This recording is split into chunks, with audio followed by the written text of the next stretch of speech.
I'm Kelsey Moser, and you're watching Thorin's YouTube channel, where no sandbagging goes unscrutinized. Right, this is episode 51 of Narrative Wake. So I had to remember the name of my own show. What's great is, this just shows you, by the way, how I'm not an anthropologist, but I think this is just the male brain. Like, one of the ways I think we get through life easily is we just delete all information we no longer need to receive. So that's why, actually, like, if you come in, it's possible to see your girlfriend or something and be like, oh, hello, and then they're like, didn't you notice something? It's like they've got the new haircut or whatever. The reason why you don't notice is your brain just thinks like, I've vaguely seen this pattern before. Just use that brain power for something else. Because, like, as I was saying, like, episode 51 of, and I was literally struggling in my brain to think of the name of the show, I have it written on the OBS overlay. It's in front of me in Photoshop where I have to open it to put all the box names in. And then I actually only got it by remembering it and not even just by reading it off one of those screens. So now you know why it's ridiculous that I've actually come out looking good on a show with NateDOhDoubleG. Have you seen that? What's great about that show, Ellis? I've already told you this joke before, but the others won't know this one. Is when me, Loco, and Ellis did all those episodes during Worlds, here's what I was loving, girls, right?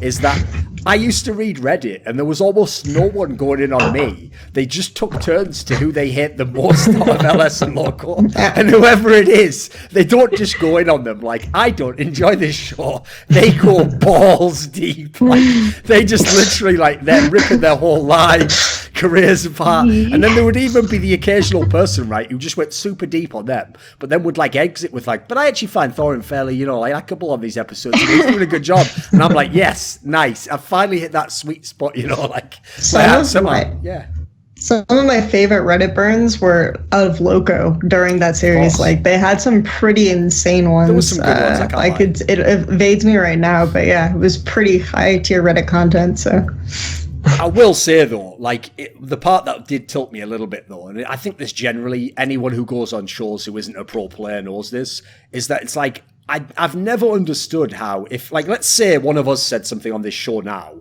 and a very respected pro player said, like, that's just nonsense, right? People wouldn't say, well, we've got two different opinions here. Should we weigh up which one's right? They'd just go, as if they would know. They're not even players. He knows what he's talking about. He's a pro player. I'm sure he knows. Like, they'll use that logic, but then they're just fine with, like, NateDOhDoubleG was a former pro, was a coach, had loads of success. Every metric that a pleb would want to give, like, an appeal to authority. They never do it for people like Loco, I've noticed. It's like they still can just randomly pick. Because I've always said, if you go down that line, Loco does it himself. I tell him, you have to do that the whole way down. Like, basically, if you ever tell me, yeah, but fucking Matter told me this, it's like, right, well, wait there then, let me get out the fucking Rolodex. Oh, hello, Faker. Can you just tell me the opposite of what Matter said and tell Loco this? There you go, put him on the line. Yeah, you're wrong. How many world championships you have, Matter? And it's like, exactly, Loco, now shut the fuck up. It's the end of the show. And that's how we get through our production meetings each week. So enough of that. This show has begun. And the reason why I brought in Faker there was a seamless segue. That wasn't just that happened to be the go-to reference I use for everything. Is because SK Telecom is no more. Now they are, sort of, because someone like me would always have made the sort of snide comment that they were only about Faker, actually, and just building various skeleton crews around Faker to win. But at one point in time, you have to look back now, and you can say there was a core to SK Telecom. It was obviously 4 players, because if you look at the team, it goes like this. So yes, they had the Season 3 era, which is very different. It was just Bengi and Faker. Quite frankly, those teams look nothing like teams later, really, in terms of, like, player strength, player role strength, balance of the team, playing style. There's very little to do with it. So I always thought, I think this is the reason I initially, like, held back on the whole SKT Dynasty angle, is because initially people were always just crowbarring together, like, Season 3 and then Season 5 and then Season 3, Season 5, Season 6, which, like, those lineups don't have a lot to do with each other. But if you look at SK Telecom now, clearly the most success came with the team which was Bengi, Faker, and then the bot lane of Bang and Wolf. Now you could argue, but what about, they still made, Worlds Finals, they still won MSI, etc. with Peanut instead of Bengi. But realistically, you can see they'd already started to change enough as a team there that I feel like that's distinct. So if you just go into the meat of it, we're talking basically Season 5 to Season 6, this particular lineup. which now obviously is completely dismantled because the last parts of the bot lane have been taken apart. Let's talk about this team, because I actually feel like even though it's going to be in the sweet spot where a lot of fans probably did see the team play, because they don't know the context of the Season 3 one, and now a lot of people I noticed, I even used to see it on Reddit in Season 8, people would like ask questions as though they thought SK Telecom was supposed to be like as good as they were 2 years ago, you know, like they didn't even realize there was like a gradual decline. So let's start here. Emily, you have written a lot of things about SK Telecom over the years, including Bengi, the somewhat forgotten man in that setup I was giving you there, because obviously when they made the World's Finals last year, people wanted to believe, oh, it's still SKT, they're going to win again, you know, right? What do you think of this particular core? Like, what stands out about them? Like, what would the big broad strokes be to begin with, and potentially to define them as different from the other SKT lineups? What was this core all about? With Bengi specifically, or just the core in general? The one with but the team in general. Yeah. So I think what ended up happening, it obviously depended a bit on meta, but what ended up happening is that Bang and Wolf, I know people sometimes categorize Bang as this like super like carry, AD carry, and I actually would disagree with that characterization. It's not that he's not good, but I think a lot of it was about safe laning and kind of staying. It was a similar playstyle to what they had on SK Telecom T1S, where they stayed safe. They weren't known as these like super heavy aggressive laners, and then they would show up in team fights, both Bang and Wolf together. And then Bengi had evolved. So back in like way back when he first started, people find it hard to believe, but in 2013 he was like a very heavy ganking jungler.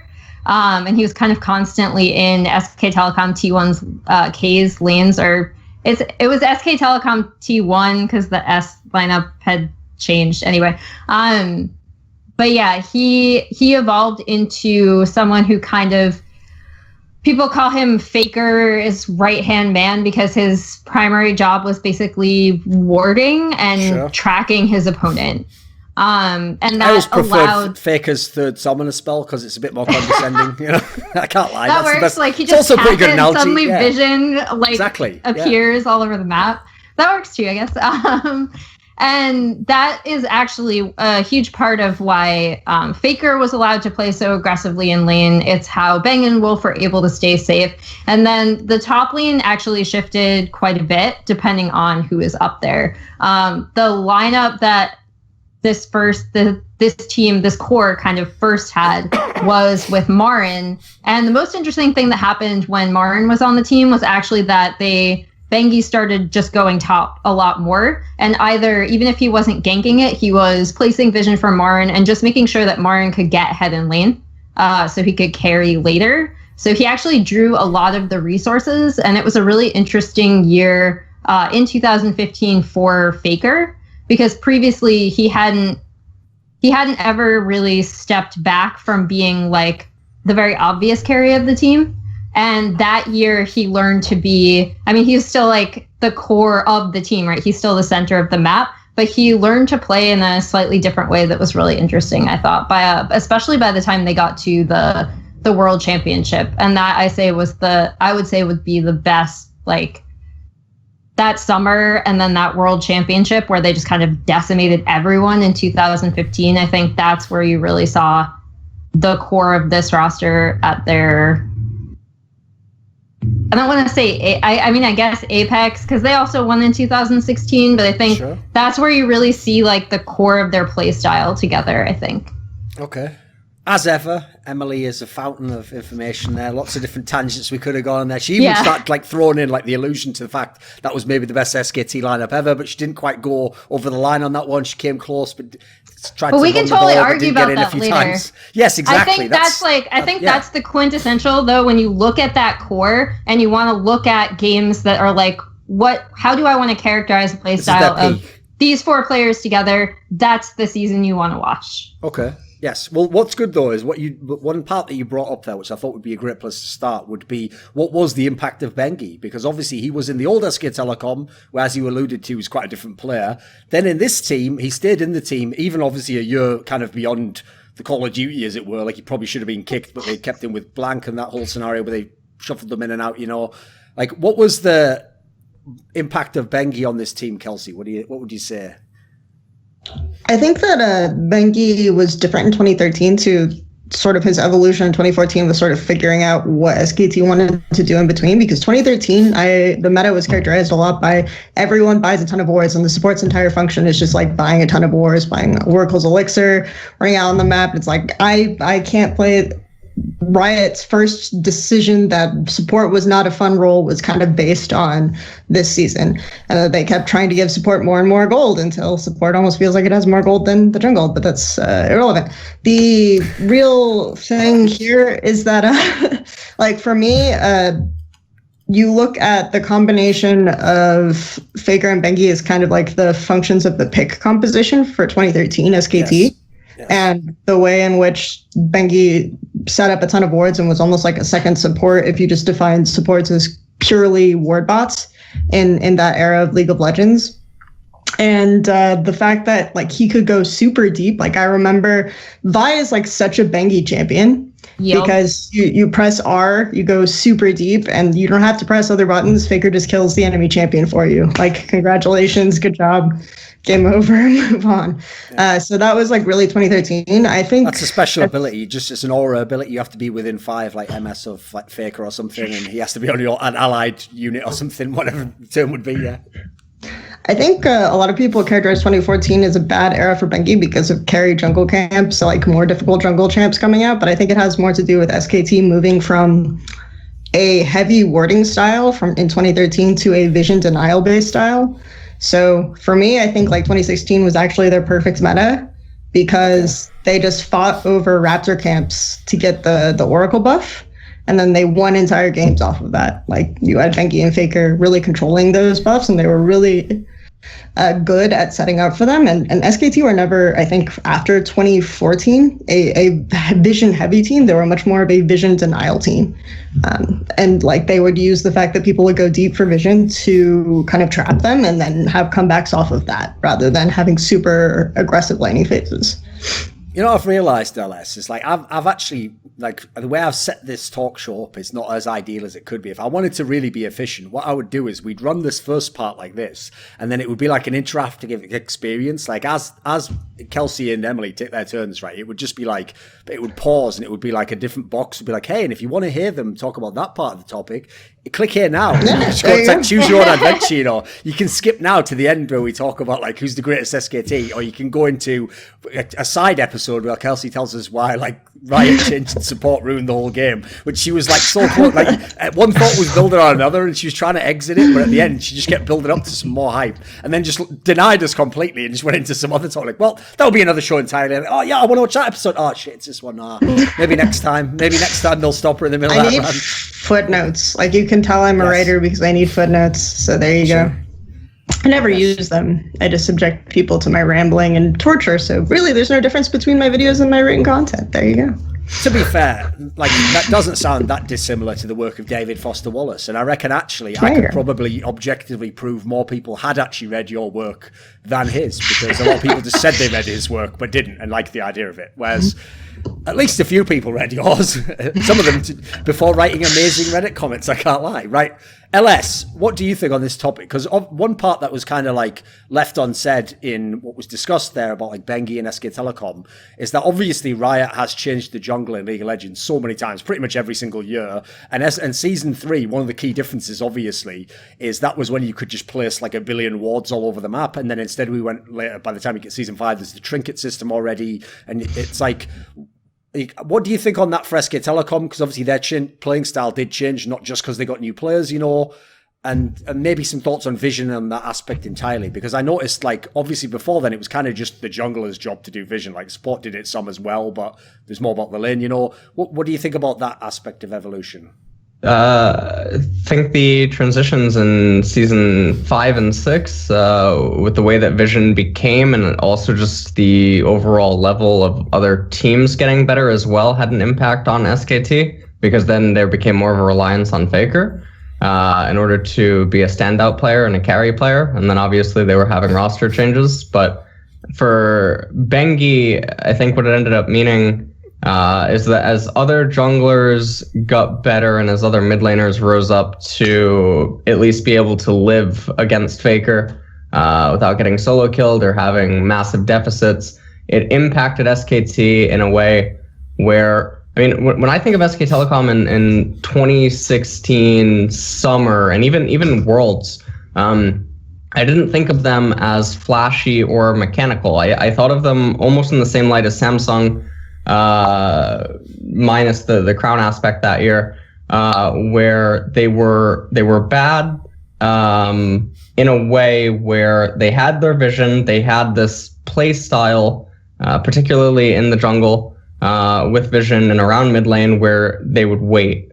It was almost like a hurry up and wait type thing that happened in 2016, and then they would just end up out-muscling you in the later stages of the game because they had a lot more understanding of mid and late transitions and then just how to play out certain stages of the game once it got late. Very similar to Samsung in that year. But I mean, all the changes over the years, I think, gradually kept hitting SKT in a way, not only just because other players were getting better, but I think it was hitting their play style and their tendencies. I think if 2016 weren't so like kind of Raptor camp reliant in a way that SKT don't win Worlds that year, like they really figured that out and executed that better, and you could see the comparison of how they played versus how Samsung played in the 2016 final. So I think that in that way, like that meta suited them, but they were already in decline. So if the meta weren't like nice for them and they didn't have that advantage, then they probably are not remembered as a team that won the World Championship 2 years, like that string in a row. So I feel like that's spring. Yeah, go on. Because I was just gonna make a note that like Bengi specifically really struggled that spring. That's when they were putting him on like Udyr and Rumble Jungle, and they were trying to find a champion that wasn't Elise, Rek'Sai, or Graves that he could play if those were banned out. Because teams quickly learned that, and it's not really about like, oh, he can't play other champions, but in order to execute the kind of vision control that SKT really played around well, he really needed to be on one of those specific champions. And when the meta shifted away from that, he had a really hard time that spring, to the point where that's when they started putting Blink in. Yeah, well, obviously, over these 2 years, the bizarre part, because we're talking about teams that won the championship, they won LCK at least one time each then. Obviously, these are the years where 1 year they won MSI, 1 year they didn't. So, like, the accomplishments look amazing. But the question is this, was Bengi actually a good jungler during this period of time? Because if you remember, initially they had that guy Tom that they were replacing him with, which they even tried in the playoffs. Then they brought Bengi back, then they got Blank, and then initially they used to do Blank and then Bengi, and then later on they did that, even though Blank became for a while the permanent jungler, but then they went back to Bengi. Basically, not only within the series, but in each season, they'd always find a way to bring him back into the lineup. So, was he actually a good jungler? Like, how was he able to be kind of a part-time jungler but win Worlds twice in this thing? Bengi was terrible. I loathe the notion that I loathe the notion that he is a good jungler, because he's not. He had good teammates, and he was a liability. There's no way to watch the 2016 games and summer or even Worlds and not think that this guy's a handicap and a detriment to his team. He's like getting carried over the fucking the finish line almost every single time. I mean, he had Faker. Like, a lot of people will reference, oh, you have Faker in mid lane, but I don't think they realize how big that really was up until recent years. Of an advantage, and how much easier it is to play when your lanes are as good as they are. It can really magnify and make a bad jungler look actually relatively decent. And likewise, if you have piss poor laners, it almost doesn't matter how good your jungler is. The jungler just can't do anything because he doesn't have anything to work with, and he's always going to be under pressure and not have vision. Bengi was consistently a liability, and I think that's why after 2016, it wasn't too long until he was just gone. I mean, the World Championship, people will be like, Bengi's Nidalee or something in Game 5, the Kkoma fuck-up draft. No, Peanut single-handedly lost the game. Bengi found himself in so many spots that were so terrible. SKT found themselves in so many spots that were terrible, and Peanut was just completely boosted. Peanut was win trading at Worlds. 2016 has a really bad memory. I mean, it leaves very bad memories in my mind because SKT Rox basically was the finals. Yes. Samsung looked really bad in the finals. It was a battle of bads in the finals, and it was very underwhelming from my point of view. SKT I don't think should have won that year. I think Rox should have won overall, but people will remember SKT wins. So. That's also the fucking Rox story. Like every Rox story is like, come on now, children, sit down and let me tell you about the best team. What, did they win the championship, Grandpa? Never you fucking mind that part. We're getting to that. This is why it's so hard to give Rox Tigers credit, though, by the way, because it's like, yeah, you see signs that they're at a higher level, but they're never consistently at that level, you know. And doesn't this tie into Bengi? Pina is probably one of the most overrated junglers as well. Okay, it's just like this episode is going to slowly become every Korean jungler you ever knew is actually bad, but it's actually kind of sad. Well, so. Surely the way you can tie this in then, Kelsey, isn't that kind of what people would say is the counter to LS? It's like, okay, I'm kind of with him, by the way. I thought most of the time they took Bengi out was the right decision. Somehow all those guys kind of like couldn't handle the pressure. Tom, fucking Blank, they all like could win loads of games if it was a meaningless regular season game, but as soon as they got in that pressure game, they would fuck up. So as much as you can diss Bengi, which I think is accurate, by the way, I used to tilt so hard when people were pushing the narrative of like, it's the Bengi and Faker story. I'm like, well, damn, I don't know about that one actually. Like, let's wait. And I was so glad when the Peanut came in SKT and at least won like MSI, etc. and LCK. I was like, oh, turns out you didn't need this Bengi guy. But the one thing you can have to give him credit for is he did win a lot of the clutch games, right? So this is surely something about, like, SKT clearly wasn't, like, if you had to pick on paper with no championship final, who's the team who would win the most games out of the next 40 played? You'd probably pick the Rox Tigers, but SK Telecom did win all the playoff matches that mattered. So what would you say on that angle? And does that tie into Bengi's kind of persona in that time? So I guess Bengi gets rewarded for SKT not being able to scout junglers well. Like, that's kind of the way it goes. Because I feel like, I do think that there were some positive aspects of Blank's play. And I do feel like that SKT suffers from kind of some of the ability to play properly around a jungler. Or to play properly with a jungler and in tandem with a jungler. So maybe Blank could have become a smarter or a better player on a different team, but it was just really difficult to see. And I think Bengi always got hyped up in comparison to the junglers he was rotating with. Like, people always say, but, you know, people say Bengi is so bad, but look at this guy. Like, he can't win the game, and then Bengi comes in, and he's just so insanely clutch. And look, Kkoma accidentally picked Italy, and Bengi can still play it. And all this other weird narrative that happened. I just remember like everyone being mad that Faker won MVP that year and thinking that Bengi should have won it. But I mean, if you watch the final, like Samsung literally I want all their names now. changed how they were rewarding to track Faker.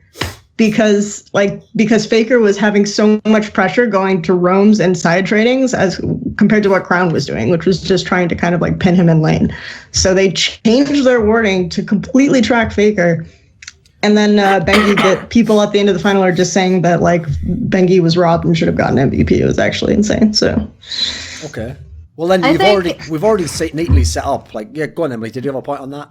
Oh no, I was just gonna say like it took me a while to come to terms with Bengi just as a jungler. Like, I remember, I think it was on like a really old show that Kelsey and I were on, just going on this like, no lie, probably 15-minute rant, just dissing Bengi in 2015 spring, when Cinder Hulk meta came about. I think what made me come to terms with him, and again, like, I'm not going to say, because I think there's this weird thing that happens that we talked about before the show even started, where like he's either up here or he's either down here, and no one puts him like here. I think the big thing with Bengi for me is that in metas that like really suited him, with the lanes that SKT had, he was really good, and he played the exact style that the team wanted to. And in other metas, he was not as good. And that's when the team had to find other options. And I think what ended up happening then is that they took those junglers and basically tried to make them into Bengi, which didn't work for a variety of reasons. Like I think that sort of happened, or that's kind of what they wanted Blank to do, or what they wanted Blank to become. When, as Kelsey said, he had his own strengths as a jungler that showed as early as, and I'm not going to say he played particularly well, especially since it was a terrible circumstance, but when he stepped in for Insect, after Insect jumped off balcony and broke his leg. I think you saw like flashes of like, okay, this guy can do certain things and actually carry in some games in a completely different way than Bengi. But once he got on SKT, that team was so focused around the vision that they had for years, and that's how they wanted to play, especially with the immense amount of mid lane pressure that Faker constantly brought. So I think that's also something that you kind of have to point out when talking about Bengi, is just like how meta has affected him, because again, that's why I point out 2015 as a huge high point for SK Telecom, because the meta just suited the team, how they wanted to play, and especially Bengi super well, like summer and even at the 2015 World Championship. There were only 3 viable jungle champs, and he could play them. So there you go. That's good stuff. By the way, you only referenced it in passing, but that whole thing where Insect jumped out that window, that's actually something that happened. I know, but here's the sad thing. That was actually the moment I realised how truly heartless the internet makes us. Because if I actually think about like a person, fell out like and hurt his leg, like that's a really tragic thing, and it's not a laughing matter, and like I'm really not in favour of that, like being mocked, etc. But when I saw all the meme potential within that, I can't even lie, I was crying laughing. Like I remember I actually told someone a joke that was like a setup joke, where they have to say the right response. So you just say like, oh, Insect, that famous Lee Sin player. And they're like, yeah, I remember. He used to be on KT Bullets. Like, oh, he's on this Chinese team now, and he jumped out of a window and like off the second floor, and they were like, oh, is he all right? And they go, no, I fucked the joke up. What you do is you say, oh, he jumped off this second floor window and landed next to this guy who was luckily that guy was a doctor though. And then they go, oh, is he all right? And he go, well, no, because he kicked the doctor back into this crowd of nurses, He executed it perfectly except for that part. Like that was just one of the most memeable scenarios. It also just sounded like the worst excuse ever. Like, oh, my dog ate my homework. Oh, Insect's just done an actual real life Insect off a second floor. But we have to put someone else in now. Right. You actually started to go towards the topic, which is the obvious next one. Ellis alluded to it earlier, which is what was the impact of Faker on the playing style of the team during this period? Because I mean, some people would say this period is his prime, perhaps.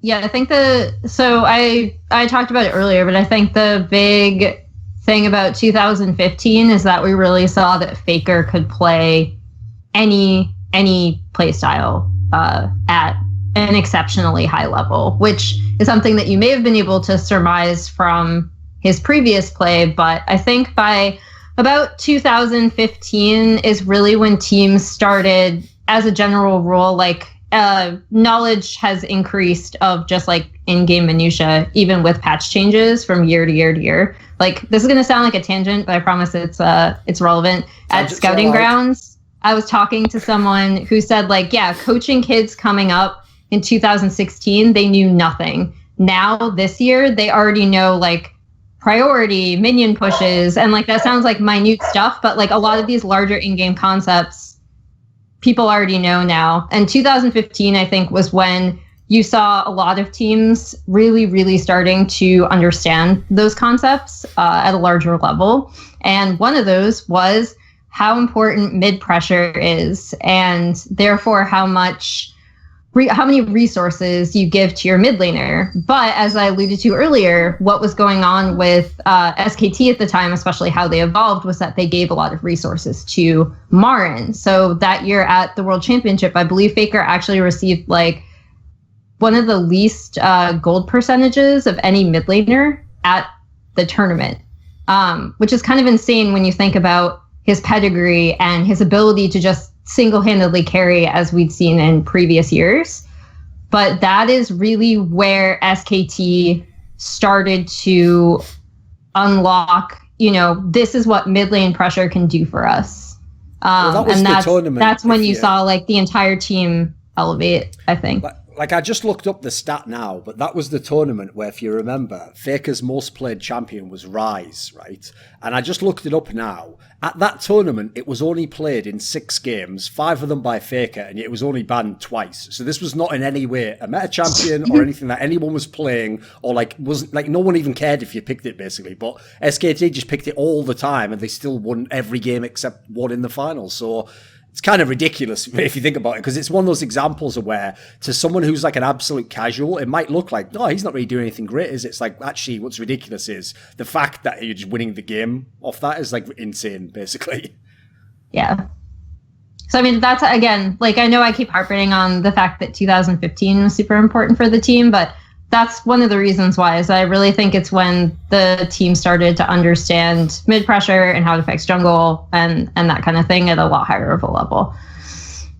I think it's like Faker is a really good laner, and you learn a lot from watching him from that perspective. But the thing that I think really makes him stand out is less just like what he's doing in matchups and more what he does with the advantages he gains, which is why people like kind of shit on his Galio picks or all these others. But I think that Ryze, Galio, like these types of champions that can like clear sort of fast and then have a lot of map pressure actually suit Faker really, really well. You usually think of these types of champions in terms of players who don't know how to lane and are just going to like lose their tower early, potentially screw up the map, whatever, and just try to all in on diving bot, whatever. But I think that Faker just kind of is the rule as to why like it's such a bullshit excuse like to differentiate mid laners between like hard laning pressure mids and roaming mids, because like you really can't get the most out of your roam unless you're using the lane pressure for it. So. Okay. LS, you must have something here. This is the part where we all just talk about how sick Faker is and how fucking amazing he was and how everyone else basically is just a fucking pissant in his shadow, and they should literally just be in awe of what fucking majesty. Basically like that, but with references to Dragon Ball Z and anime if possible, please. And starting now. 2015, that was the year where we also saw that while Faker can play every style, Easyhoon was capable of playing certain styles better than him. Okay, yeah, let's go into this topic. When Easyhoon was subbed in for certain champions, and he was brought in for certain matches, and there was a lot of, not conflict, but there was also a lot of public talking about it, like in regard to Faker and Easyhoon, because why is Easyhoon able to sometimes bench Faker? Because we haven't seen Faker bench since season 8, period. NA talent has to come in to do that. But Easyhoon was really interesting, and the dynamic of how the substitutions would occur suggested that Faker was having a problem with that playstyle, and the playstyle was the control carry mage. And it's not that he can't play it, but I think that it suggested maybe how he felt within the team. Like what Kelsey's talking about, where if he can push in the lane and then roam. When I think of Faker, I don't think of calculated laning phase like Apto. I don't think of solid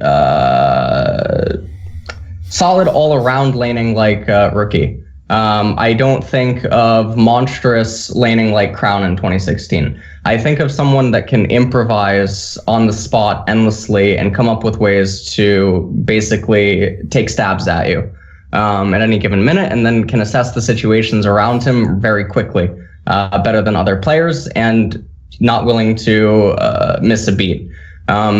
Coped with obviously some of the best mechanics in the world, and then that leads him to have a dominant laning phase. It leads him to be very scary in a myriad of situations and allow him to roam and do all these things and take on all these aspects for his team. But 2015, I think, was a defining factor because then moving forward into 2016, I think that Faker develops as a player even more so, but then he becomes more touchable. I remember summer 2016 going into Worlds, you would come to expect Faker to be an 11 out of 10. But that year going into Worlds, he looked like he was like a 9 out of 10, which meant that he was just touchable. He was human. And then going into 2017, he looked even more vulnerable to a certain extent. And then going into 2018, that's the darkest timeline. So my perception of Faker is that he's continuously gotten better over the years, and he's kept honing what I think has made him a standout player and what he always used since his initial debut in League. That's my take on him. I think that so I think he's gotten better at that. So by touchable, you mean like his laning? Or well, other people can compete against him. It's not. And it's as not he blowout. says, they even had to sub in NA talent period to replace him. So that's the punchline, right? Yeah. But people could touch him. People could hold him. They could go even in CS against him. Sometimes win against him in CS. If you had a better jungler, which wasn't hard, you could take over mid lane, and then his side lanes would bleed around him. It wasn't this one man. I don't think that we've seen a one man stomp in mid since. Well, I mean, Rookie does it now. But then prior to Rookie, there was this period where no one was capable of doing that. There was a top lane. I mean, Smeb and Khan could do it in top lane, but as like what Emily was talking about earlier, as player skill kept getting better over the years, more commonly understood things were happening by all the pros, and it just the margin for error just keeps getting smaller, and it becomes so much more difficult to stand out from the rest of the crowd. You know how much it tilted me as a Froggen fan to find out, like 4 years later, normal people who I'm supposed to respect are going around going like, oh my god, you see the way Jensen shit on him in lane? And I'm like, holy fuck, I better look at this game. I load up the game, he's got like 1 kill. I'm like, what the fuck? And I just noticed that he's up 20 CS. That was my argument from 4 years before. And before they were like, no, CS is nothing, man. Like when people didn't even understand the concept of like building up gold and stuff. Whatever. You triggered me there, LS. You got to be deep there inadvertently. Come on, Emily. Someone's got something for this. Come on. Kelsey. No, I was just going to... Go ahead. No, you can go first. I was just going to say that I think that like 2017 was probably like in certain series, not necessarily the final, because obviously Crown just picked Malzahar and full cleared and there's like nothing you can do and you just sit there and whatever. But the outside of that final series, I felt like Faker had... That was like really close to a one-man show, right? It was like really close in the semifinal against RNG. And he could have that kind of impact on specific champions like Galio. Like he had very insane Talia game, things like this. So I still think that like you saw these kinds of one-man shows, but not in the same way that Rookie does, where he's like winning lanes super hard. And then this creates pressure for his jungler. So I would still say that, like, to an extent, Faker is a one-man show, but I agree that it's not like SKT is not a team I look at and think, man, these guys are like insane 1v1 gods, you know? Like I haven't felt that way about any of these players in years, and Faker is probably the only one I ever really felt that way about. So, yeah. Emily. Oh, I was just going to return to a point that LS brought up where he was saying about Easyhoon and people identify it as an Azir thing specifically just because of what Azir does in lane. But it was mainly a control mage thing. I think that's where, like, in that world championship in 2015 is where I first started that. So while Faker came into 2016 and he had like that one Azir game where it just seemed like he was really angry, and he was playing it in like a very aggressive poking style almost, like moving around the lane a bit like an assassin with this control mage, and everyone loved it because he like stomped that game. And they were like, see, like he can play Azir. I think later on that season, we really saw him be a lot more comfortable with those champions. And I think that actually started in 2015, especially at the World Championship, with the way that the team wanted to play. I think, just quick on the Easyhoon topic, the explanation I heard for that was actually that, at least from Easyhoon, was that like the team dynamic changed significantly when Easyhoon was on the team, and it was about kind of like making that more of a model, because a lot of the players felt more comfortable to have like more of a team-wide communication system with Easyhoon playing, whereas like when Faker was in, Faker was just like making all of the calls, like saying all of the things that needed to be done, which will tell a lot of people who still think Marin was the shot caller of 2015 SKT. But like for a lot of, should have just gotten Kobe to ask him at Worlds. Nice fucking throwback meme there. Keep going. There you go. But so like that was kind of an explanation that I had heard from like some of the players that went over to China when I interviewed them. So that's yeah. Bengi also said it in an interview that I think was translated a while ago, but then the person deleted all their stuff. But when it was translated into English, but he did an interview where he said it was easier to jungler when Easyhoon was in rather than Faker for a time, just because it was a lot more of a relaxed team environment as well. Okay. Right, let me ask this question then. And I ask it as like, I'm trying to play the role here of like naive host who has to just ask a wide open question so you can take a stab at it from any angle. But if we're talking about this angle of like, they won, but at the same time, was Bengi that good as a player? One part that I always found weird, and I had begrudging respect for it because they won all the championships, so you can't really say that someone's entirely wrong if they did win the World Championship in LCK, etc. But the part that I always found very weird is if I think of any team game in esports, any team sport I've ever followed, if you have a very, very strong weapon, in fact, if you have the best weapon, like you have the best scorer in a particular position or the best overall player in some way, you nearly always build your entire team around emphasizing his strength and using his strength to win the game. So I always found it a bit unusual that SK Telecom almost like traded Faker's strengths in exchange for other people's kind of like weaknesses on the map not being as prevalent. Like, what do you think on this angle? Like, could they have gone a different way and made some sort of team where Faker would be like just getting all the kills and killing everyone and just dominating the middle and all game? Was this like within the context of the meta of the time? Did it make sense the way they played?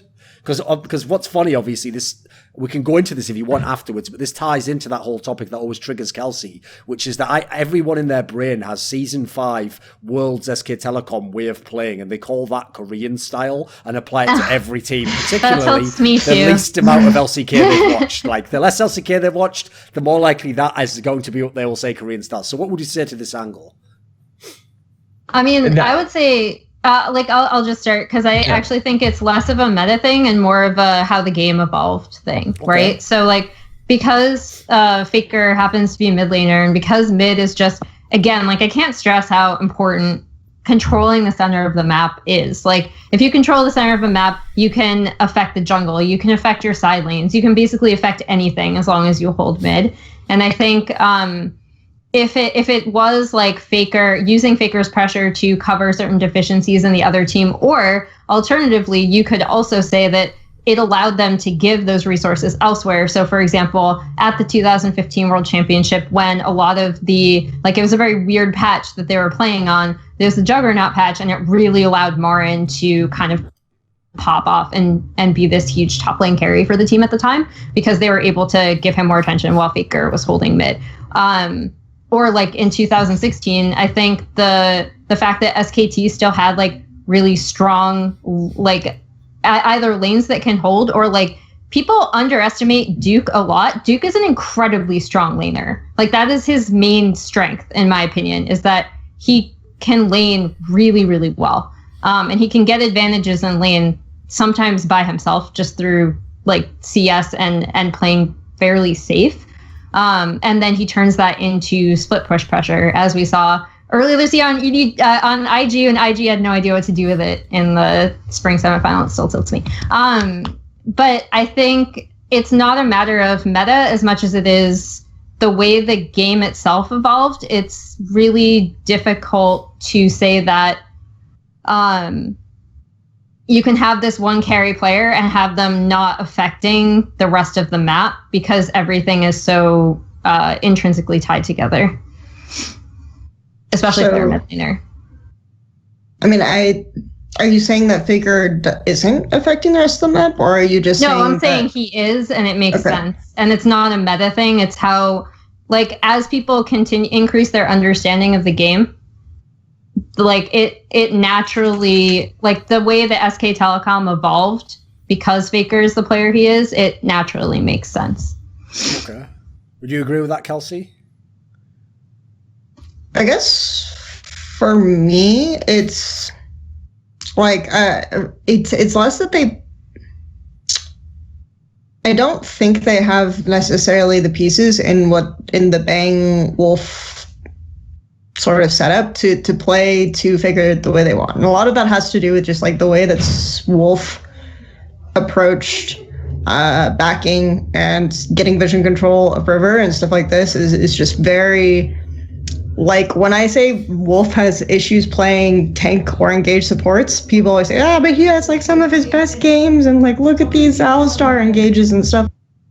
But it's more to do with the fact that like when he goes to contest vision in River, he has like he doesn't necessarily have good timing on this. He doesn't necessarily coordinate that well with jungle with mid, and then like when he looks for these types of picks, it doesn't work. So that's just like one example of these types of, like, you don't have good pieces that just let you have a strong enough landing phase to kind of translate Faker's advantage to the rest of the map, to just translate like what that is going on. So instead what they did is that they kind of tried to set up a playstyle such that they were baiting people to get into their jungle and then setting up collapses off of that, instead of contesting like forward momentum. Right, LS, this has to be a topic near and dear to your heart, because basically, like, that kind of playing style is what you get triggered by the fact the Korean teams couldn't do it this year's Worlds, right? It's like you want them to play a very disciplined vision control style, and if someone has any edge, you're supposed to play defensively and wait for him to make the perfect mistake, and then you exploit it and win anyway, and you don't just have to do, skirmishes all the time. Isn't this kind of a style after your own heart? Yeah, that was the style that SKT played for a while. The mid and late game stalls and then winning out in later stages of the game. And then Samsung did that as well in 2016. This Worlds was a complete dumpster fire for that. And I had to listen to how there were less words, but there were more words. And, it wasn't that fun. But Faker... SK Telecom, if you look at all the players that they've had on the roster since 2015, you look at it and it's like, well, it's like fucking Pokemon, right? You have Ash Ketchum, which is Faker, and then you just have this ragtag group. Keep going. Keep going. You have fucking Charmander that could have been a Charizard, or actually maybe it becomes Charizard. I can't even remember the show. You have Squirtle that never evolves. You have fucking Pikachu, and God knows why he doesn't evolve either. You just have this ragtag group of these tier 1 Pokemon that just never choose to evolve. And you just stick with them the whole time. Yeah, you got fucking Professor Kkoma in the background telling you how great of a job he's doing. And you got KT Gary on the other side of the LCK. This is the way the show should have gone. Yes, the way life should have gone. Yeah, that is hilarious. That is hilarious. Oh, God. KT Gary. So you got Ash Ketchum in mid, and then you're giving him fuck all nothing. Like, let me just read you this roster. Thal, Blank, Faker, Bang, and Wolf.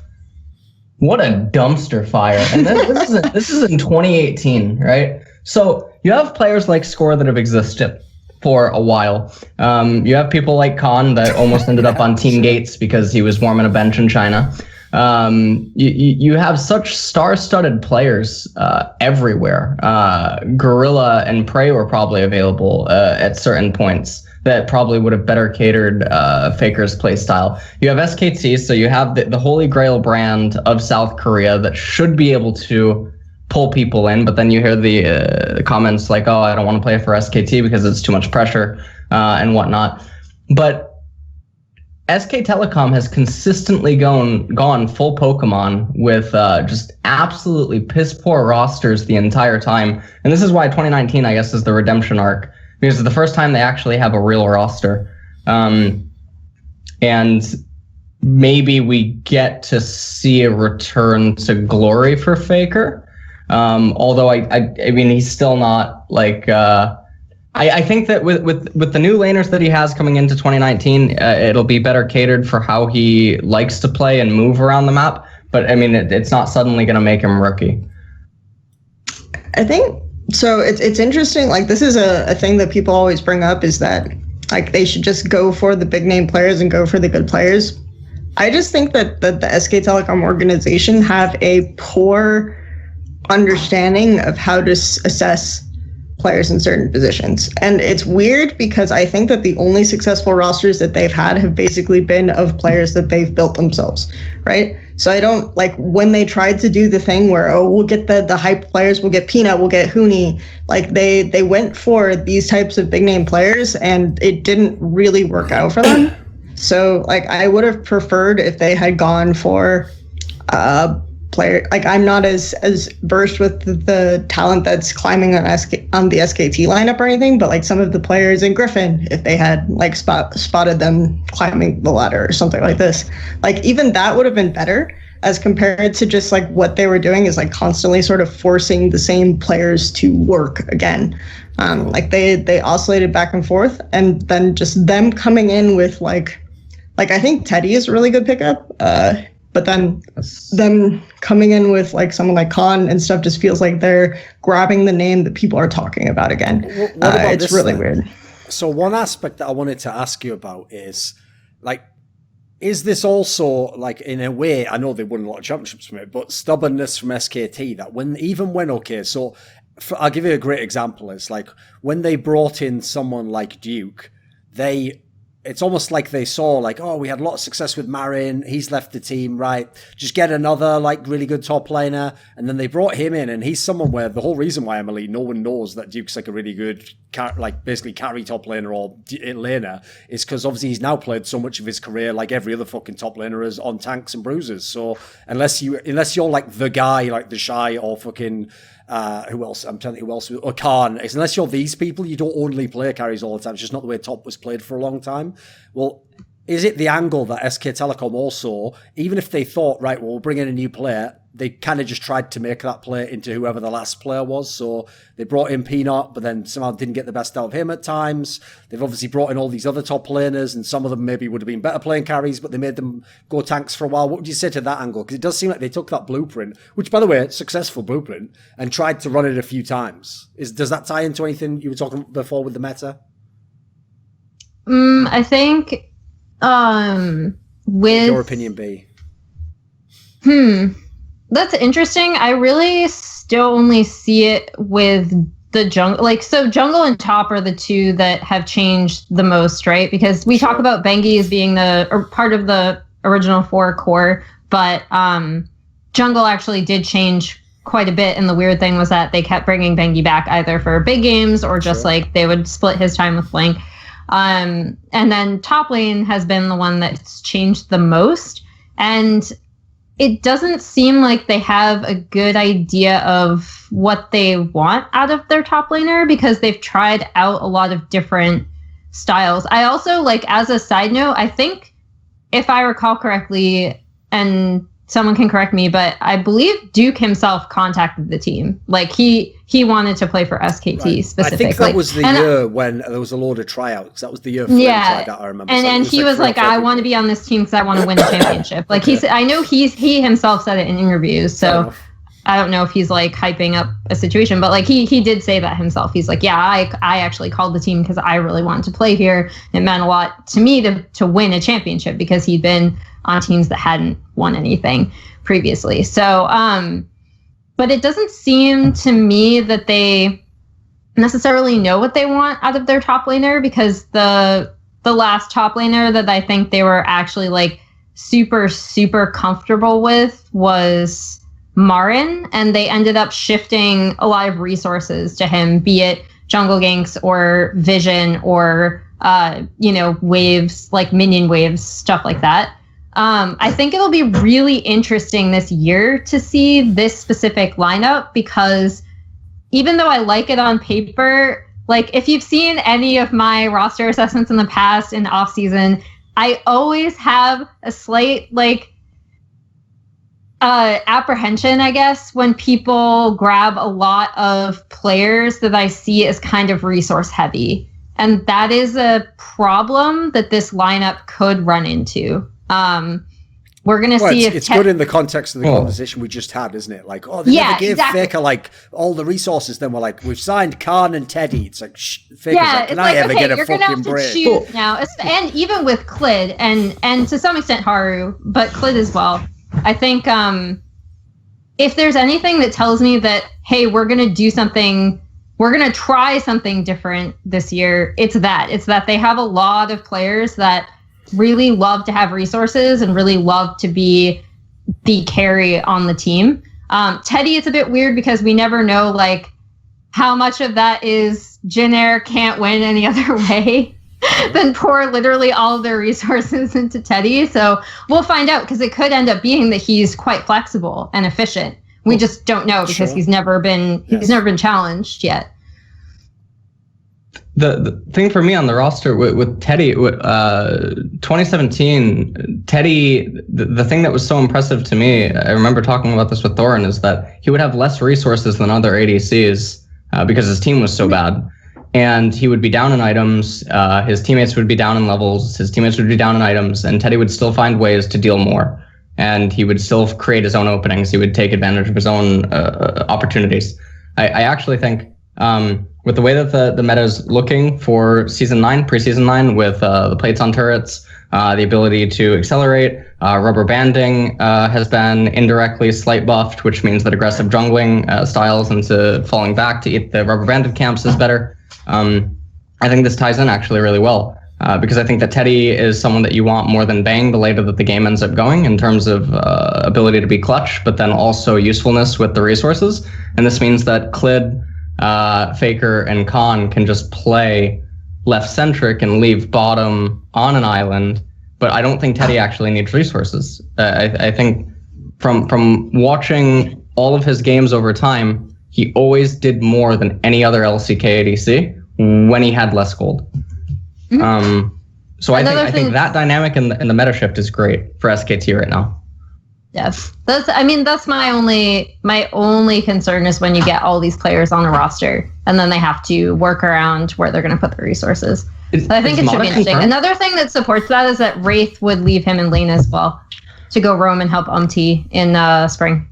Like, I've always really hated the I haven't always really hated it, but I've recently, because I used to use it a lot as well, but I've recently like hated the resource terminology because it's just, I want players who understand laning. And that doesn't necessarily, that means like to understand laning, you have to also understand like how to pull the wave when the jungler is nearby versus when he's not, like when, like all of these aspects, or just like what CS you can take and like when you're denying or whatever you're doing in terms of like making the matchup work. I also think that is a big factor of laning that's a little bit underrated. So a lot of players, like I think that Khan is a good example of a player who actually has improved on this aspect a lot, but at the same time, like how he's using that to transition to like a 1-3-1 or a 1-4 versus like a team fight, or when he knows to join his team and things like this are problematic, and like how he sets up flanks. So this is like more my concern because SKT is a team that has like really loved the team fight, and I feel like Teddy kind of affirms this type of setup and this type of approach. I'm not sure exactly how Khan fits into that. Klid is probably my biggest concern, though, the entire roster. Like, I don't have that much of a problem with Khan or Teddy as much as I have a problem with Klid. The reason why I have a problem with Klid is because Klid and Cuz like kind of came up at the same time, had very similar approaches to the game, were kind of like brain dead in a way, and just like played extremely aggressively. Looked for really bad invades and just like had this high risk, high reward sort of approach to like finding the enemy jungler, killing him in solo queue, and then trying to find ways to translate that on stage. And I feel like Klid has continued to sort of try to play that way. And so he's going to an organization like SKT, who I still feel like doesn't really know what to do with a jungler. And so like for me, that feels like it could seriously break this roster more than anything else. Right, that's why I'm actually yeah, go on.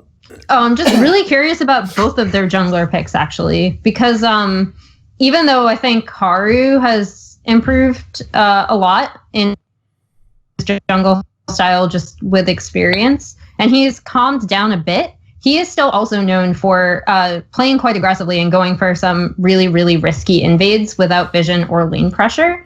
And that was actually one of the huge problems that they had, and why they had to keep bringing Ambition in sometimes on that team, is because Haru would just, if they didn't have like a very standard mid lane setup and control over mid lane, Haru would just go into the enemy jungle and die frequently.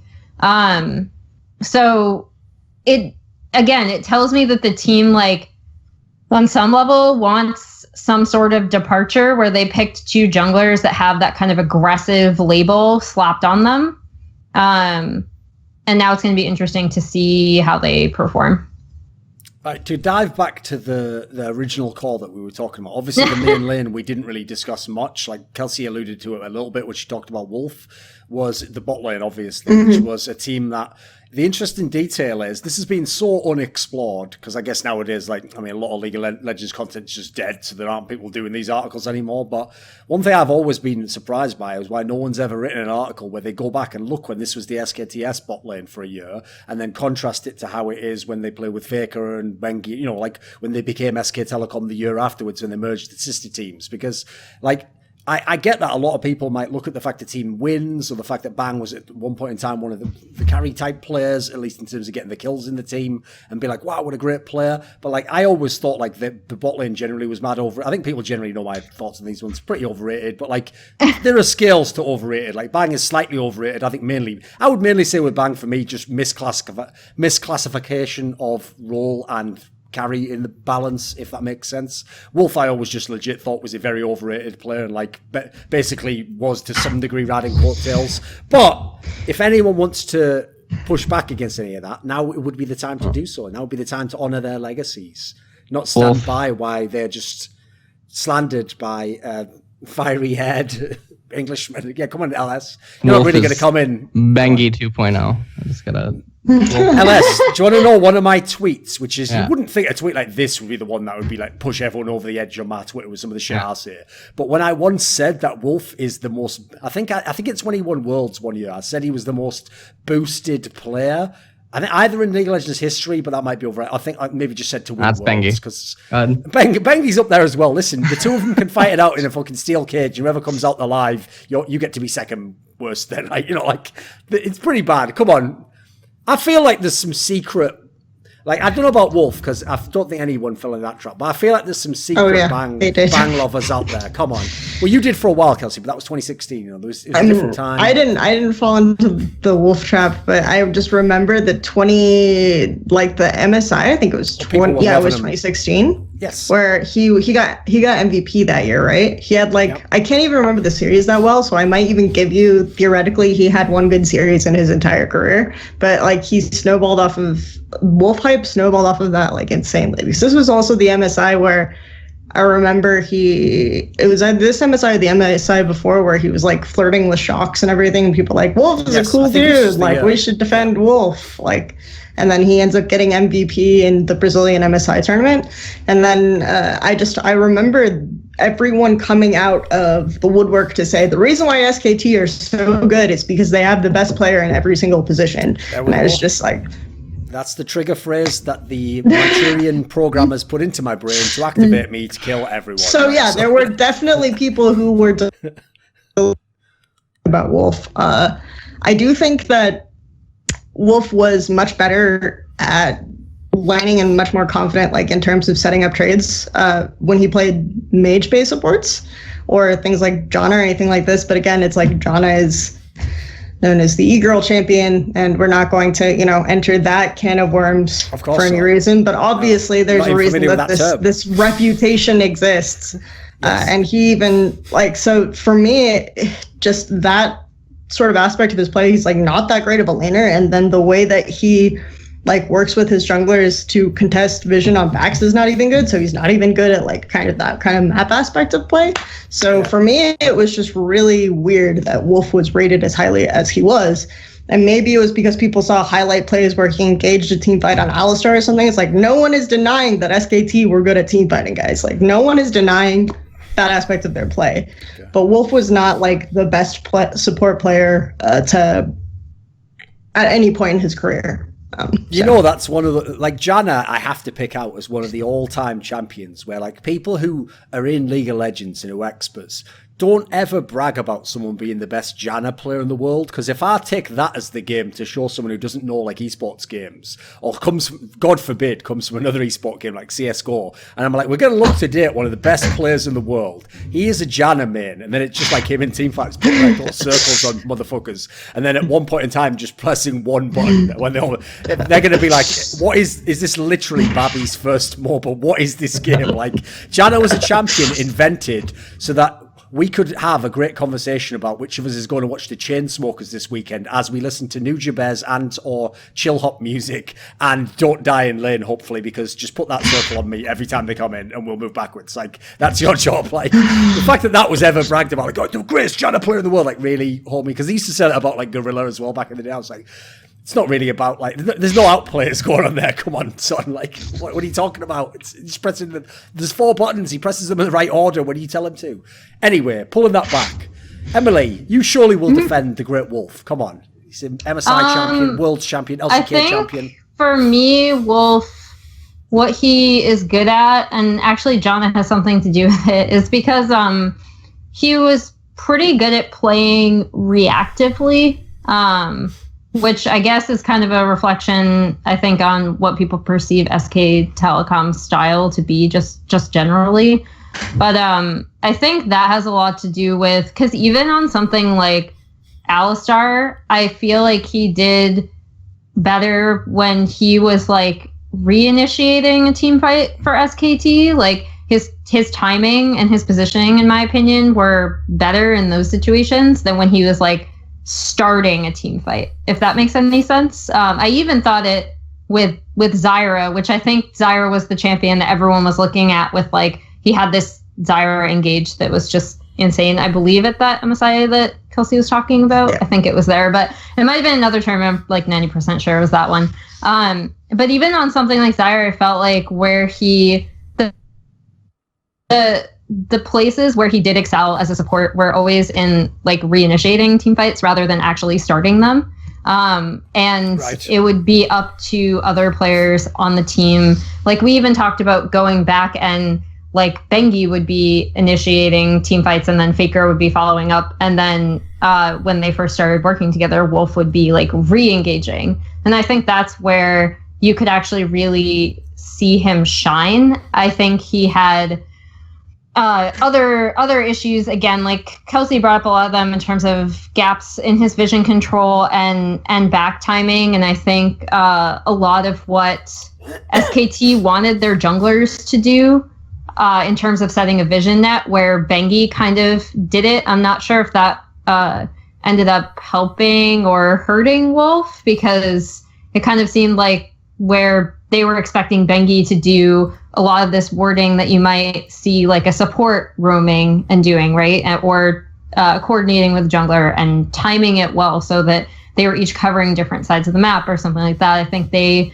more than other teams, heavily relied on their jungler to do that. And Wolf would kind of stay in lane with Bang and not necessarily roam as much as other supports. And I think that's then when you saw a lot of his weaknesses, especially when roaming supports became super, super important. And you had to match a lot of these roams, especially to mid lane and lower side river. Wolf really struggled with that, actually. So again, like, I don't know how much of that is just like a team thing or if it's his individual play style, but I think that's kind of my summation of Wolf's strengths and weaknesses. As for Bang, I think he is a really good AD carry and not a great one. He's someone that you can reliably count on in team fights to, be there. And I think he had kind of, when you look way back at the SKTS playstyle, that's kind of where he formed what would become his playstyle for years to come, which is kind of this ramp up and then, join up with the team. And maybe like if Easyhoon is playing Ziggs, we're like poking from a distance and we're doing a ton of damage before we're going into fight. And then when he transitioned that onto SKT, as SKT was kind of figuring out what to do with their combined lineup.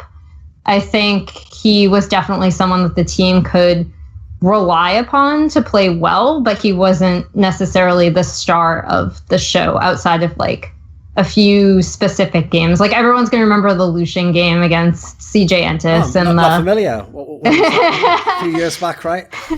Like that's the one game I feel like when people are like, yes, Bang is like this super AD carry. And he's like the carry style player. And this, we're going to point out this game as the reason why. But I think he's, again, like he kind of falls in a similar position as Bengi to me, where people either rate him like way up here, they rate him here, and I would put him more like here. Like a good, sometimes great AD carry. What's wild is I've even had people link me that exact VOD in like 2018. Like, why are you always talking shit? Look what Bang's capable of. That's like me saying now, like, fucking hell, Mick Jagger's washed up. And someone's like, what are you talking about? He's fresh as ever. Then they flip me to like some song from 1976 or something. I think that's a while ago now, mate. Like, can we just let that go? Like, what have you done for me lately? As my girl Janet Jackson once said. LS, come on, you have a lot of thoughts about Bang. I know you do. I think Bang is... How do I say this? I actually haven't been of the notion that Bang was a liability. I actually always thought he was a top tier AD carry in the LCK, and even at some points because other ADCs were not performing that well, he was arguably like top 2 at some points.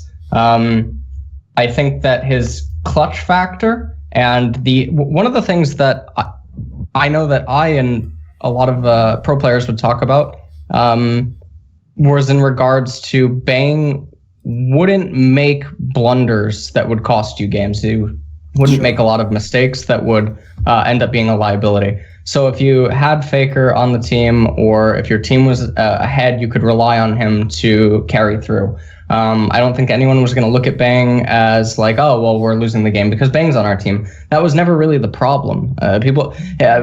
What's like a NA ADC I can like relate this to? I don't even... Cordy's son would be one who makes the exact opposite approach you're talking about pretty much. You know, everyone's like, oh, he has such great games.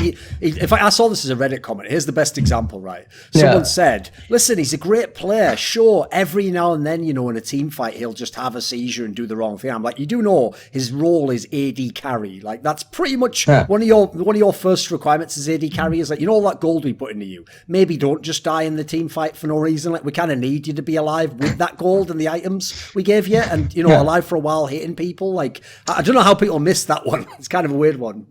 Yeah, that's a pretty good quality in ADC if you can do the opposite of that.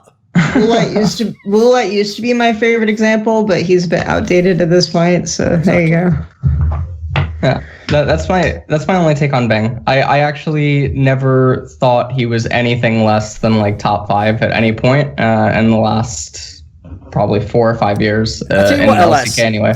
Here's the problem I always have. World, but yeah, go. He's one of those players where like you get into two aspects. One is that because people always overrated him and said he was like the fucking best ADC in the world or whatever. This has happened to many other players. Examples at different scales being like Paul Belter, Yarnan. These are people where fans seem to think, I think these guys are shit. I don't think any of these players are shit, by the way. I think for their roles, most of them are above average in their regions. It's just that when they're on winning teams, people are going to be like, they are top 2 in the entire West. It's like, holy shit, what are you talking about? What are you on about? Like, what's funny is... Odds is a pretty good one. Same thing. I just had to squeeze in that prime in TSM era, exactly. Like, you don't understand, mate. It wasn't even that he could, like, he's just like top 3. He had to be the best because look at these laning stats or whatever. It's like, yeah, I'm pretty sure like some days over there with I'll take Adrian bot lane, mate. What's he supposed to do for laning stats? So, like, I don't think any of these players are shit. It's just that unfortunately, if the discussion is always framed around like, aren't these the best players in the world? It's going to have to sound like I'm wrecking them because it's all I can do to bring them back to earth, as it were, in that sense. Like, here's the question, I guess, would be what would really be the litmus test for the Bang question is this, Kelsey, is like, could he have been a different player if he had a different AD support player, or if he was in a different type of a team? Like, could he have been a strong carry player or something? Is what he did what he's suited best to do? I remember 2015 was like kind of the year where I looked at Deft and Bang like pretty closely together, and then I ended up saying that Deft is better, but Bang is still really good. And I did attribute a lot of like his laning issues to Wolf, because I noticed that like they did better in lane when Wolf was on like champions that he was more comfortable with in general. And then so like they would have, it wouldn't necessarily even matter if the matchup was good, but so he would have those types of advantages. The way that I kind of characterize Bang overall though is that like he's good in team fights where he can kite back, like those types of team fights. He's like, that's why he was always kind of a highlight as real player in like those types of situations. Like he wants more open team fights where he can kite back, because he's really good at kind of like drawing people in towards him and then using that kind of momentum to chip at them away. But like necessarily if like he's in more of a confined space, or he has to rely more on like using summoner spells to continuously do sustained damage, like those types of situations, I think he's doesn't measure up to some of the other AD carries as well. But this is again like more of a strength weakness assessment, and like I don't think Bang is a good laner, but this was always the question. Like he could have been a better laner theoretically if he wasn't always paired with Wolf, because this was never an emphasis that the bot lane had. When I watch him in solo queue though, or when I've watched some of his solo queue games, he still doesn't lane that well. But is that like kind of a Stockholm syndrome thing where it's like, I've laned with Wolf so many times, we wouldn't go for this trade, we wouldn't go for this CS here, so I'm not going for it now? Like, is it that kind of situation or that kind of setup? Or like, maybe he could have been better without his supports, but I feel like his strengths would still be in areas where he doesn't necessarily have to rely on Wolf as much or his support as much. His strengths would still be in team fighting, so he would still have some laning weaknesses. Because at that point, like, I think the other issue with Bang for me is like, and this is a very, very contentious point, so I won't make like we could do a whole episode on this topic actually, it'd be a pretty good abstract. Is like, for my money, this is just a difference in philosophy. Like, if you are the best top laner, your team should probably be playing through the top lane. If you are the best AD carry, your team should probably play through it. I know there's obviously going to be meta constraints, which just make it, you don't have an open toolkit like that. But generally, like from my own experience of different team games, including sports, that tends to be the way it works. You at the very least like flex a lot of what you do around that person. Whereas like when people like Bang are just amazing and they don't seem to have the team based around them that way, I just get the sense, like in line with what you were saying there, that like that actually is just their best style of play. Like that is what suits them the best. And it's not that like, oh, they're just not getting the resources. Like it's usually, you don't look as comfortable when you're not getting what you need as a player. My philosophy anyway. So I've always thought the best AD carry is probably someone on a team where they play around AD carry. That's why I never really bought the angle when people were saying that he was like the best AD carry in the world. It's like, yeah, but the difference is people can play through Uzi and Deft, etc., and it is largely on them to win the game. There's all these factors that like Bang never really checked those boxes for me. Like you could win a game and he could just kind of be like, yeah, I did my part, but was I the main player? I don't know. It's a tough one. Does anyone know anything else more on Bang, or should we go on to another topic? Right, what about this then? So there was obviously a dude stood behind the team. Oh, I do want to say 2017 was the series, that final where you could kind of say that Bang lost the game, but typically in his career, not so much. So. Okay, right. Out of nowhere, she's remembered something that makes it sound like a massive diss at the end of that segment, even though she actually intended it to be the exception that proves the rule that he doesn't lose you series. Just the most high profile. I just remember the Woolite moments, but I wanted to like clarify because I can see the Reddit comment, right? I've evolved to that stage of content creator where I anticipate the Reddit comments before they happen, rather than like getting in and just arguing with them and saying, you know, I'm this, and this, and these are my credentials. Like, how dare you yell at me? I just kind of anticipate it before that happens, so I don't have to do that. There you go. Okay. You could just try passive-aggressively asking them questions on Reddit in sort of some sort of faux, like primitive Socratic method, which is how Travis does it. So hello to Travis, who will now be linked this, and he will see another 30 seconds of my content for 2018. But you know what? If you see anything good, just steal it for yourself. You could use a few things, mate. You can have a few pieces of the furniture. So here's the question, Emily. behind all these guys, there was obviously the same coach the whole way. Now, I know technically one detail I noticed didn't even emerge until a couple of years ago was that whole thing where like this C. Carter guy kept himself hidden pretty well because everyone only talked about Kkoma for like 5 years. And then it's like someone came along and said, actually, Kkoma's just the strategic coach. There's someone called C. Carter is the head coach. We're like, yeah, I knew that. I knew that all along. Been talking about him a lot. And then for 1 year, we had to pretend he existed and they just left. So what was Kkoma's impact on this SK Telecom dynasty? What do you think? So, here's the thing. I'll start out by saying, because everyone thinks I'm going to roast the shit out of him. So let me just say this at the beginning.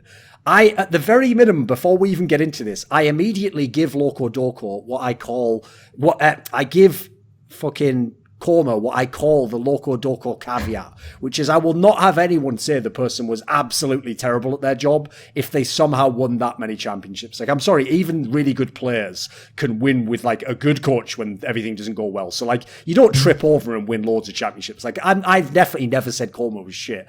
I have. Again, if we go talking about the contrast of like greatest versus fifth greatest or whatever, then we can get into it. But let's just start with that. So come on, Emily, where are we going with this one? Kkoma and SK Telecom. I think Kkoma's really interesting, if only because, to your point, no one ever talked about the actual SKT coaching structure, which followed something that's quite similar to a lot of Korean organizations, especially ones that have large non-endemic sponsors where you can have an entire staff, which is that you have a head coach and then you have like a head analyst or like a pick band coach, and you have like several coaches underneath that head coach, which is more of like a manager, like Easyhoon from KT Rolster is another example where like most people only knew of him, but he was actually the manager, and then he had other pick band coaches that would also be in the booth with him. Anyway, Kkoma is an interesting one because in terms of I feel like a lot of people are going to point out specific, sometimes eccentric things that he would do with his drafts from time to time, where it would seem like he was really high on either like one specific champion or play style, or people would say that he was quite he got the reputation for being quite arrogant because he would pick certain compositions and then in a way that, especially when they first started substituting, before like we had a lot of hindsight to look at 2015 as like a whole. I think some of his drafting initially, especially in spring, people would say it was very, very suspect. And I know he received a lot of criticism for that. My main criticism of Kkoma is actually, and I like can't even say if it's him specifically doing this, because I know that, again, it's like a coaching staff decision and sometimes it's a player decision. But the way that he would treat certain players, especially in the jungle position, if they had like one bad game, specifically this past year with Blossom, I was kind of annoyed at how they treated him, because I think there's sometimes when you have a player and yes, they have a bad game, but they need to learn from that. And Blossom got absolutely dunked on by Peanut, and then we didn't see him again until summer.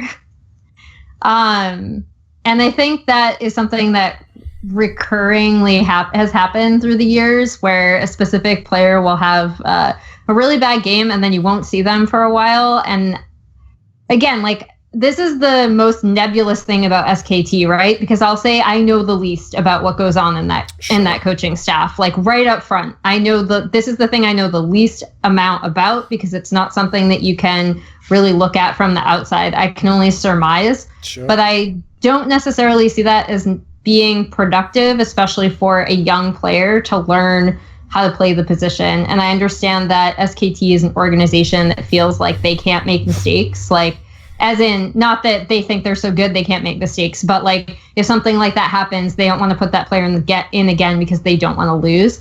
But at the same time, like if you're going to be bringing up young talent and you're going to be trying them out, and you're either going to use them on a trainee squad, like use them on the trainee squad first if you honestly don't have enough confidence to bring them on stage. I just think there were several times that you look at Blank and Blossom and the way that they were substituted in and out, I don't think was conducive to either giving them experience or bolstering their confidence on stage. And again, like a lot of this is me it's all speculation, either projecting or I'm definitely speculating, but if I had to criticize Kkoma for one thing, it would be that. Sure. Like if he's responsible for that, I don't necessarily see it as conducive to raising some of these players to become really good. So whatever you saw in them initially, you're not helping foster that on stage.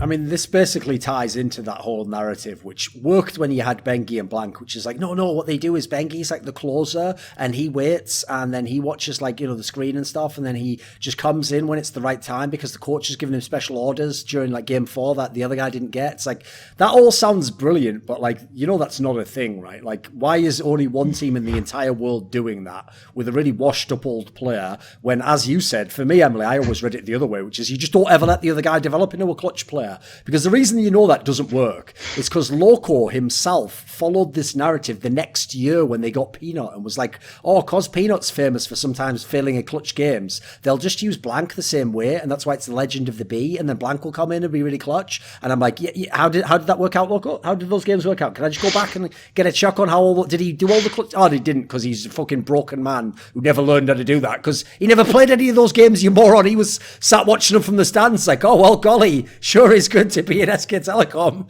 Do I get a cup? And then they were like, no, we've given Bengi the MVP, actually, mate, you're out. So come on, you must have some strong opinions on this one, LS.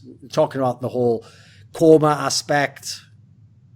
Well, I don't like to talk about things I can't see, right? This is my mistake here, Kelsey. What I've done here is be like, why doesn't everyone, LS, you're with me on this one, just speculate about what coach is doing if they're actually any good or not? And he's like, how dare you? I was fucking fantastic in Gravity. What do you mean? I never said anything about Gravity. Oh, sorry, my mistake. I meant, Kkoma and SK Telecom. Yeah, no one should ever speculate about what a coach does. It's a sacred craft. Only the player's God and himself knows what he did. Come on. What was your concern? No,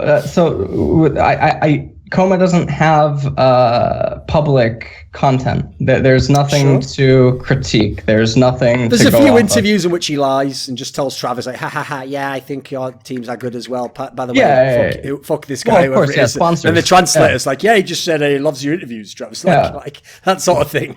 We've been around this rodeo since Star 1. Koreans lie. So Kkoma doesn't have any publicly available content, even prior to him joining SKT. Huh? You don't download his plat and low diamond Malphite top games? Like those are his streams. No, he doesn't have any publicly available content. He doesn't go on like shows and stuff or talk about the game. There's no way to really get insight. And so when people always ask me about coaches and analysts, they're like, oh, what do you think about this guy? What do you think about that guy? Unless there's a long tailored style or trend that a team follows that you must assume, if the coach is saying for a long period of time, has something to do with them stylistically or something that they're trying to support or build up, I won't comment unless I spoke What to about the this person. then? You know how some people, you hear them say like, of course I believe in God. But then when you ask them, they end up in like backing into some space with like, well, to me, God is just like unrecognized potential of everything in the universe and, a purpose intrinsic that we can never understand. It's like, at that point, they don't really mean God. So when I say Kkoma, just imagine I said whoever was making the coaching decisions at SK Telecom, and just from what you saw in the game, give me some thoughts on how it worked out. Yeah. The one thing that I will credit that I assume, so this is something that we can infer from publicly available interviews with players that have been on SKT. And this is something Reddit doesn't like to do because it means that you have to do due diligence when trying to assess the worth of a coach or an analyst behind the scenes without much content. I'd just turn off the nameplate for the coach and look at his draft and ask myself if I can tell who drafted this, and then I can a lot of the time. Is that it? It's you have to know who the guy is who's drafted and how he picked that particular champion. Not just the champion. It's not about that. But yeah, keep going. Every player talks keep going. How grounded he keeps the team on an emotional standpoint. Every single one. Even players that have left the team that, I mean, we can talk about Korean PR or, being politically correct, but even people behind the scenes talk it's true, about... He's never been flamed, I've noticed. Yes, he doesn't get flamed. And I think that says something. When such a lined up rosters over the years, no one's coming out and saying anything except for everyone is following suit with this one thing, is that he's super important emotionally and keeping them grounded. And one of the hallmarks I felt of SK Telecom is that it doesn't seem to matter how far they fall behind. They seem to tilt less than every other team inside of the league. And if there's anything I'm going to assume or attribute to Kkoma, or that I'm going to speculate on, that's probably it. Do I think that he has good game knowledge? No, having a fucking title doesn't mean you have good game knowledge. Do I think that you know your ass from your mouth inside of a draft? No, I don't think that that's going on either. But stylistically, for so many years, SKT has always had that as a defining factor of their mid and late game. And I have to assume it's him. And then players only say good things about him from a father figure standpoint. So I think in that regard, he's really important. He must be.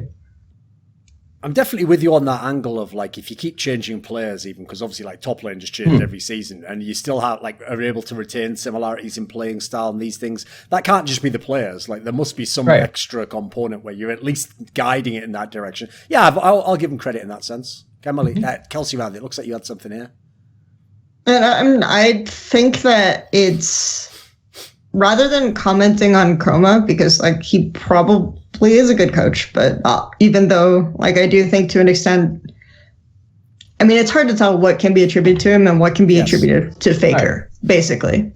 Sure. Faker is kind of the elephant in the room that we haven't really addressed, which is that we really can't really see Kkoma without Faker. We can't see Faker without Kkoma. Yeah, we can't run Koma's career with the KT roster coach and just see if he would have won a lot of championships as well. We can't know, sadly. Might have won more, might have won less. But the thing about people giving head coaches in Korea more credit or whatever is kind of weird, since a lot of information that I've heard is just that the head coaches aren't necessarily the ones doing most of the work anyway. So in LCK teams. Yeah, so going out of your way to give Carter a lot of credit just because he has the head coach title just shows kind of a misattribution of Western understanding of what a head coach is, to which isn't even correct most of the time, by the way, to an LCK coach of that nature. So yeah. They did make it sound a little bit at times like the head coach guys, it's like the headmaster as opposed to the teacher who actually teaches you. The head coach is just there to be you've let yourself down, you've let your class down, you've let the school down. He's that guy. The guy who's actually teaching you the shit's what I want to know about. What was he doing? So what about this angle then? So we've left it until now, but we've got to have this discussion before we end the show, Emily. I know you must have your own take on this one, which is, do you consider one of the lineups that this core was a part of? So insert the top laner you want, but pick which one. Do you consider that the best League of Legends team ever? Is that fair to say? Is for you 2015 SKT the best SKT, the best League of Legends team to play the game? Even though I think 2015 was the quintessential, especially again summer and that World Championship, even though I think that's the quintessential SKT team, I don't think they're the best lineup that League of Legends has ever seen. I'd have to think a lot more about what lineup I would consider that to be. Making you pull back from it then? Well, no, because that year is also really weird, and I don't think Korea was super competitive, especially that spring. Okay. And I think that hurts when you look at that lineup and their performance. Even though they had an absolutely stunning and one-sided kind of rampage through the World Championship, right? No one could touch that team. I think that there were a lot of other things that give context to that year, especially in Korea, because I thought that spring was really bad in terms of competition. There were only 8 teams. They had just combined and made the LCK from the Champions tournament that OGN had previously had. And it was just, I think a lot of teams were still getting used to that. There was this incredible talent exodus that had happened in that off season as well.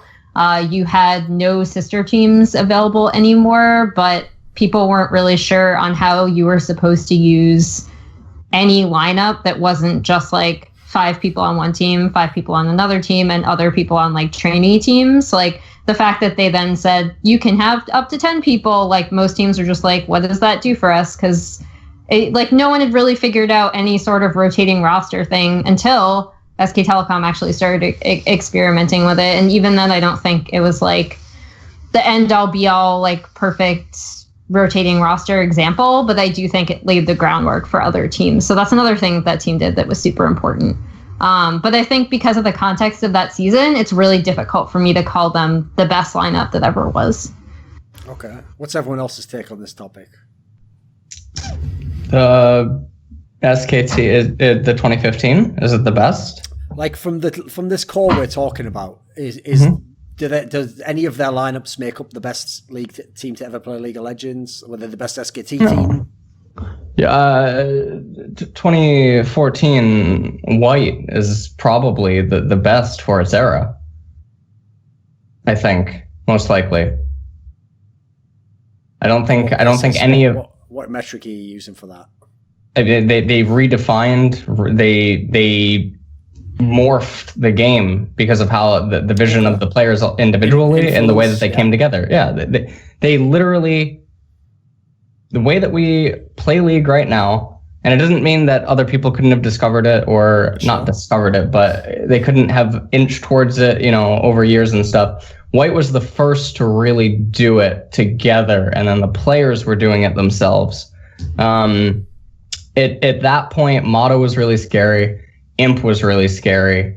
Dandy was really scary. Like they went from being, A tier, B tier level players when they initially came together, and then they all grew up into S tier players at that time, and then they all fell off. Well, not all of them, but most of them fell off after. But I think that 2014 White is probably the best team given an era. I think that if we're gonna look at another team, then maybe 2016 Rox. 2016 Rox is probably actually better than any rendition of SKT, even though Rox didn't win Worlds in 2016. I think if you give that team 100 games or something against SKT, I think Rox wins more than 50.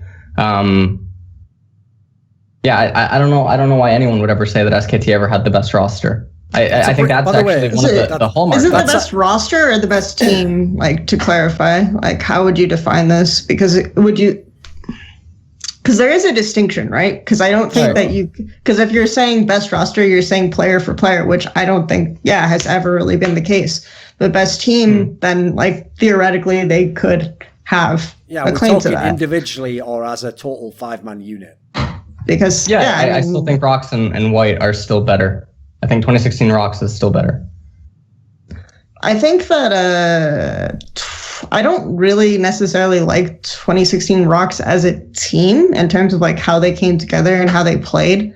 I think that there were a lot of really good aspects to how they played. Like for me, a lot of it was just like how well Peanut could function off of like Smeb getting pressure, and then just how they translated that to the rest of the map. Like there were those elements of it, but I also thought it was like in certain ways very simple, and like SKT had a good way to play around it. Like they, I think, naturally matched up well to Rox. Like I think it was really difficult to beat SKT without playing to bot that year in particular. And like Rox were never going to do that, for example. So they did have limitations within how they were playing and how they were setting up as a team. So for me, I think that yeah, SKT, like as a team, in terms of how they were functioning, in terms of what they were identifying, controlling like Raptors, all these other aspects, I think that they were probably a better team that year, but Rox definitely had better players. And then in for me though, the team of SKT that has the best claim to best team of all time, like just given era, whatever, is probably the 2013 roster. Like that for me is closer, just because I feel like the difference between how they were and a bunch of other teams at their competition, at the World Championship specifically, I think is just like much larger than a lot of other renditions of the SKT team. Okay. Maybe we can go this angle then as a closing topic. So what about this then? So what I like about that is like a lot of the scenarios people will give of other teams that could be the greatest ever, like except for every team basically except for season 3 SK Telecom, which also won two OGN championships, one undefeated. You know, every other team actually just accomplishments wise can't match up to the ones we're talking about from SKT now, because SKT won so much with this particular core that we've been describing.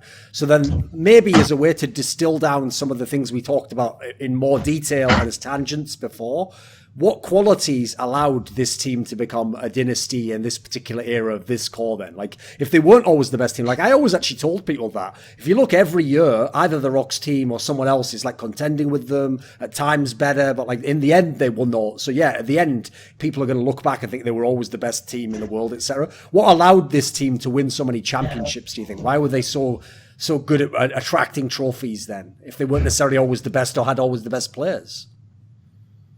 What would some factors be?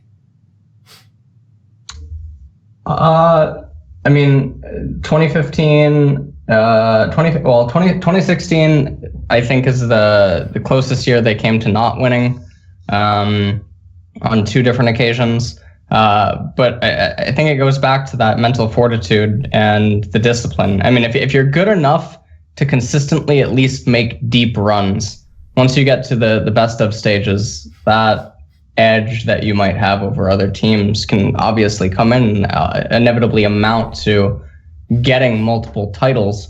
But I mean, SKT, they have the world's titles, but I mean, for the someone correct me if I'm wrong, the last couple of seasons they haven't been stellar in the actual splits themselves. Like Rox won 2016 summer, SKT just bombed in season 8. Season 7. They only won spring in season 7. Yeah, they won spring. They won spring in season 7. So SKT has never been this dominating thing. They've just been really clutch. They get to the important parts of the tournament, and then they pull through. Like, sure. Yeah. 2015 is the closest argument you can make. 2015 summer, in particular, of them just like having a dominant split and a dominant run from like start to finish.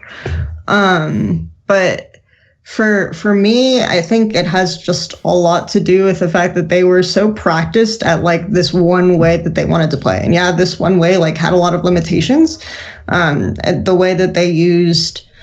But they found ways to kind of shoehorn it in, and sometimes it would take them a while, but they found ways to shoehorn it in at the last moment, at least every time. And a lot of that, is kind of like resiliency. And I would attribute that a lot to Faker as well, just in game, like how Faker is, like the way that he makes movements is just like a complete lack of hesitation a lot of times. And sometimes that can bite him in the ass, like,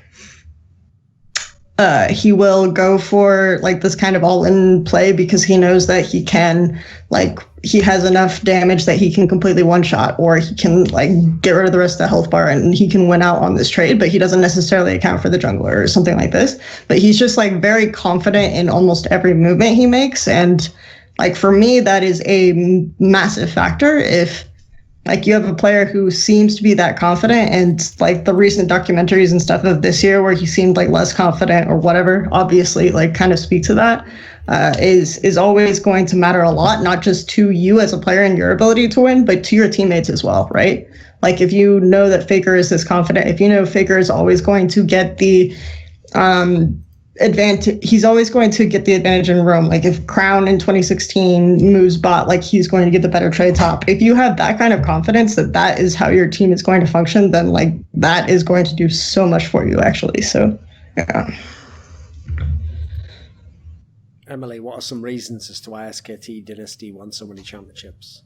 Piggybacking on that, I think if you look at the specific playstyle that SKT wanted to play, it was one that they could shoehorn in because it was generally across multiple metas a more reactive team fighting style. So when they did play around Vision or like Vision Denial, when they were able to kite back in these team fights, I even spoke of Wolf's strengths being more about re-engage and reinitiation than they are like making the first move. I think the team embodied that sort of play style. And that's actually one of the reasons why people like unfortunately attribute it to being like the Korean style, but also why a lot of people wanted to copy it is because it's reliant on like opponents making mistakes, and League of Legends is very frequently about who makes fewer mistakes on the map.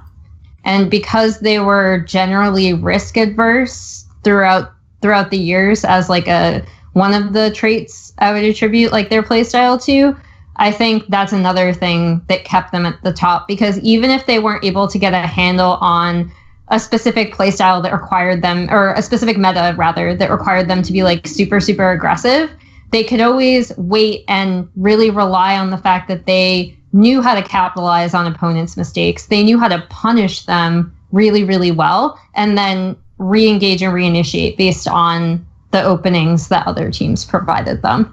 So I think if I could say like a gameplay strength, that would be a huge gameplay strength that kept them at the top. This video was kindly supported by Andreas, Snazore Westerlund, Dean Tanglis, Gardner Wilson, Landon Thompson, Tobias Bernasconi, OllieJ, NateDOhDoubleG, Kyla Harris, Travis Greb, Daniel Yordanov, James Harding, Vexy, Robert Baxter, Lucas Kurza Chesney, and a special thanks, as always, goes out to my man, Jerky's Minion. Do you want to suggest a topic or a guest to feature in my upcoming content? Perhaps you want to ask me a question in my monthly AMA. Do you want teasers from my upcoming content? See who the next guests are going to be. Perhaps you'd like to take part in a discussion about esports with me. Well, any and all of the above exclusives are available for my patrons, so put your money where your mouth is and join the Scrilluminati today at the Patreon link below.